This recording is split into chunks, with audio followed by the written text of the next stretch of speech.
7 mythes sur le cholestérol. Saviez-vous que même le cerveau a du cholestérol? L'excès de cholestérol est mauvais, mais son absence également, car il s'agit d'une substance qui nous aide à former des cellules et des glandules. Il existe beaucoup de désinformations et de mythes sur le cholestérol, un mot que vous avez assurément déjà entendu plus d'une fois, surtout dans la bouche de votre médecin qui vous a dit que vos niveaux de cette substance étaient trop élevés. Vous pensez que le LDL est le méchant de l'histoire, mais la réalité n'est pas forcément aussi tranchée. Découvrez dans cet article la vérité sur différents mythes liés au cholestérol. Qu'est-ce que le cholestérol? Le manque d'informations, ou les mots attrapés au vol dans un article ou dans une conversation avec un ami, peuvent brouiller votre esprit. Cela ne s'applique pas qu'au cholestérol mais à toutes les questions difficiles en lien avec la santé.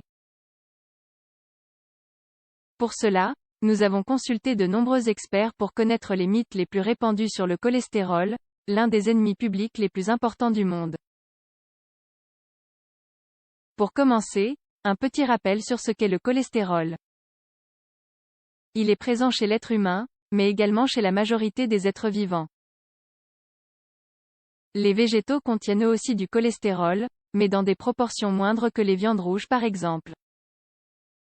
Le cholestérol favorise la formation de structures et de glandes dans notre corps.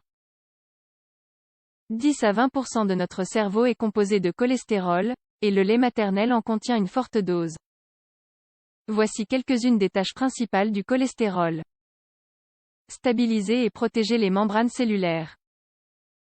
Défendre la structure du système nerveux.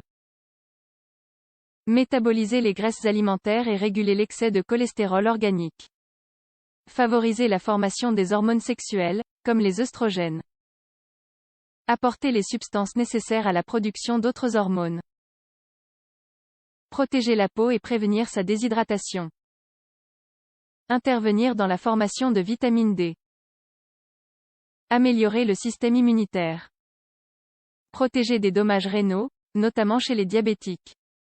Apporter de l'élasticité aux globules rouges. Développer le cerveau des nouveau-nés.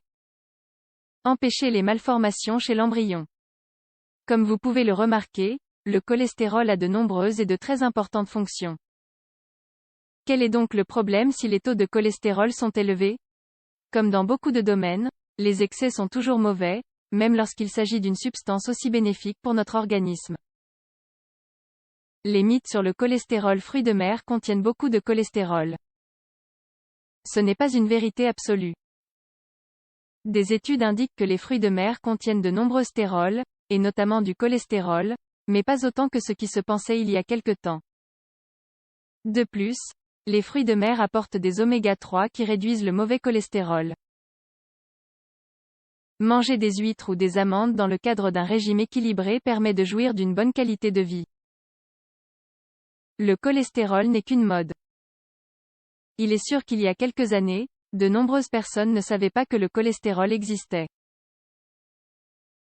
Mais ses méfaits sur notre santé sont bien réels. Les conséquences de l'absence de contrôle des taux de cholestérol sont graves, et cela n'est pas une simple tendance. Ce qui est vrai, c'est que les gens sont plus concernés par ce sujet, que les médecins prescrivent davantage d'examens sanguins, et qu'il existe beaucoup de nouveaux médicaments et de nouvelles méthodes naturelles pour le traiter. Mythe sur le cholestérol, il est bon de baisser tout son cholestérol. Cette affirmation est un mensonge total car le cholestérol remplit de nombreuses tâches essentielles dans notre corps. Il doit être réduit à des niveaux normaux, mais l'éradiquer totalement de notre alimentation et de notre organisme est totalement contre-productif. C'est-à-dire qu'avoir un taux de cholestérol élevé est mauvais, mais en avoir un trop faible n'est pas bon non plus. Certaines études indiquent qu'un niveau de cholestérol trop faible entraîne des maladies comme la fatigue chronique ou la dépression. Certains aliments ne contiennent pas du tout de cholestérol. C'est un autre mythe, que nous avons indirectement évoqué auparavant. Chez tous les êtres vivants, qu'ils soient animaux, végétaux ou bactéries, il y a du cholestérol car c'est un élément nécessaire à la vie. Certaines espèces en ont de plus faibles quantités que d'autres, mais il n'existe aucun aliment qui ne contienne pas de cholestérol. Ce qui augmente le cholestérol d'un produit est également la manière de le cuisiner. Si vous consommez un morceau de viande frit, ce ne sera pas du tout la même chose que si vous l'aviez cuisiné à la plancha. Les noix augmentent les niveaux de cholestérol. Ces mythes sur le cholestérol se basent sur le fait que les noix contiennent une grande quantité de graisse. Mais, il faut faire une distinction, car ces graisses sont excellentes pour tout notre corps, et surtout pour notre cerveau. Si vous mangez une poignée de noix, mélangée avec d'autres fruits secs, vous ne serez affecté par aucune mauvaise graisse, et vous éviterez de manger des aliments qui, eux, en contiennent. Comme les frites par exemple. L'unique cause d'un infarctus est le cholestérol. C'est en partie vrai, mais il existe de nombreux autres facteurs qui peuvent entraîner et augmenter les possibilités de souffrir d'un infarctus du myocarde ou d'un arrêt cardiaque. Il est vrai que l'excès de cholestérol se traduit par des artères bouchées, mais cela est également causé par le sel, le stress et une trop forte sédentarisation. Tout ce qui se passe dans notre cœur n'est pas de la faute du cholestérol, même s'il est vrai qu'il a une grande responsabilité dans ce type de trouble. Il est nécessaire de prendre des médicaments pour réduire son cholestérol. Cela dépend de plusieurs facteurs.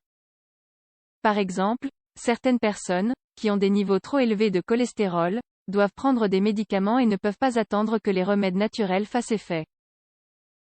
Mais, si les recettes maison sont meilleures parce qu'elles ne contiennent aucun produit chimique, chaque traitement doit se faire en fonction du patient.